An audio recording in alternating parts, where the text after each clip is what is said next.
In the previous section, we argued that acting and thinking differently was important in a reinvention effort. It could be a source of leverage and a way to broaden your horizons by looking at a situation differently. And instead of seeing your efforts frustrated by people whose logic you misunderstand, you might find a way to be a meaningful actor. You might develop for yourself an ability to shift dynamics to your own advantage today and for the future. But again, this means that you can't be impressed by uncertainty, nor by complexity. In other words, you need to make the most out of the situation, no matter what scenario materializes, and you need to nurture your resilience. That is, your ability to reinvent yourself in brand new configurations. It also means that you must be willing to shift the dynamics to your own advantage. How do you do that in practice? Some might be tempted to argue that the common saying, thinking outside the box, captures this logic quite well. I'd be tempted to say that this saying has been so overused that it might do very little to describe the effort required. I'd almost be tempted to tell you, actually, that you need to forget there is a box and start thinking without the usual self-imposed, training-imposed, and or socially imposed constraints that tend to limit options.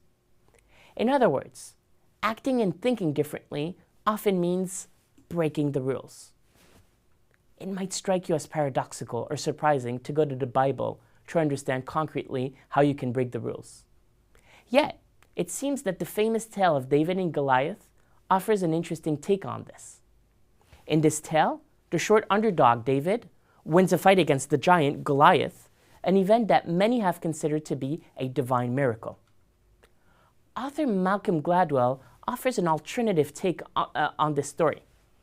For him, David won because he was able to strategically outmaneuver a lumbering giant in a total reconfiguration of the situation to his advantage. Thanks to this reconfiguration, far from being an underdog, he was the rule breaker, able to leverage his assets to his own advantage. Once he started to break the rules, a whole new avenue of possibilities emerged, including victory. The lesson of this reinterpretation seems clear. The future belongs to those rule breakers, that is, to those that are open-minded enough to see reality as bendable, rather than to those who are fatalistic and pessimistic about their own leverage. Let's think about this for a moment. Can you think of historical figures, or perhaps people around you, who fit the rule breaker description?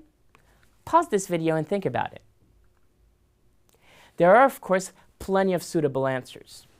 When this video is done, you'll read about the experience of author Laura Munson.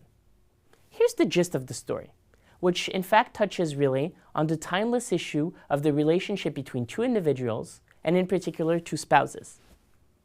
Upon hearing from her husband that he did not love her anymore and that he wanted a divorce, she wanted to rage, to cry, but she didn't. Instead, she says, she didn't play into it, she walked her line. She adds, instead of issuing ultimatums, yelling, crying or begging, I presented him with options. I created a summer of fun for our family and welcomed him to share in it or not, it was up to him. If he chose not to come along, we would miss him, but we would be just fine. She concludes, and one day, there he was, home from work early, mowing the lawn. A man doesn't mow his lawn if he's going to leave it. Not this man. Then he fixed the door that had been broken for 8 years. He made a comment about our front porch needing paint. Our front porch. He mentioned needing wood for next winter. The future. Little by little, he started talking about the future. One could argue that Laura Munson is the ultimate rule breaker. A hurt wife could have understandably fought back with rage, tried to hit back, as she says. But instead, she preferred to act in a way her counterpart, her husband, did not expect. Rather than pursuing a road so many before had pursued for quite unfruitful results, Munson decided to explore an option that seems quite unconventional and unintuitive, not responding. This makes her a definite rule breaker. Take a moment to think about yourself. Do you believe you are a rule breaker in your professional or personal life, or both? Pause this video to think about this for a moment. The answer obviously depends on you, but it might be worth wondering about this from time to time. In business terms, being a rule breaker could mean having the willingness to reconfigure a situation in which rewards might be far more significant for you and your company than the status quo. That is at the heart of one HBR article that you read before this module on game theory and strategy. The authors argue that the need to change the game is actually continuous, and this should require you to redefine and reinvent your advantage each step of the way. In geostrategic terms, being a rule breaker means being sufficiently sophisticated, analytically speaking, to understand the most meaningful power play you can make, even as a small country. Bruce Bueno de Mesquita offers the following example. Consider two coalitions, the blue and the red one, and how strong each member is, as suggested by the power index.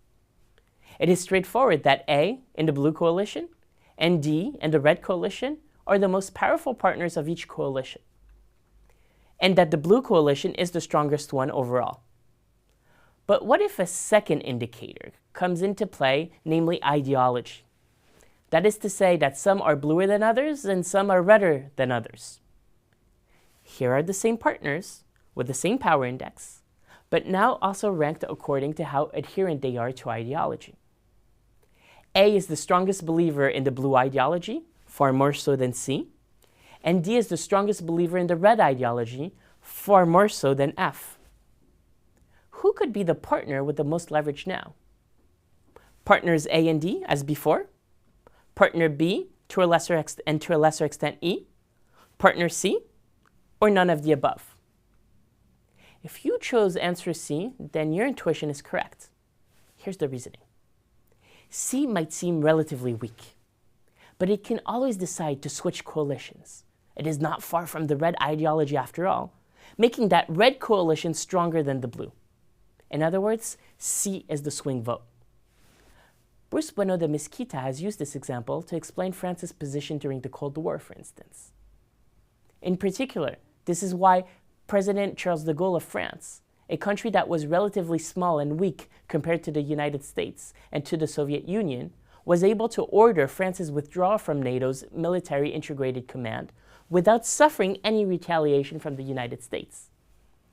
Given the strong electoral showings of the Communist Party in France at the time, the threat of a shift in positions was sufficiently significant for de Gaulle to make this power play, take the distance he wanted to take with Washington because he believed it served his nation's interests, and thus establish a more rewarding relationship than the status quo. So what's the bottom line? How do you become a rule breaker? How can you make a difference? It seems that it is ultimately about taking nothing for granted and constantly identifying the levers of action that you can work on in order to continuously leverage your assets. Being impressed by complexity, being fatalistic about what will happen, as it is often the case, it seems, among decision makers and executives, will rarely help. Rather, your ability to break the dynamics will have a far more meaningful effect on your rewards. Ultimately, this means that you must be the game changer with the ability to think strategically all the time. How does one do that? This is the last topic we turn to before concluding our class.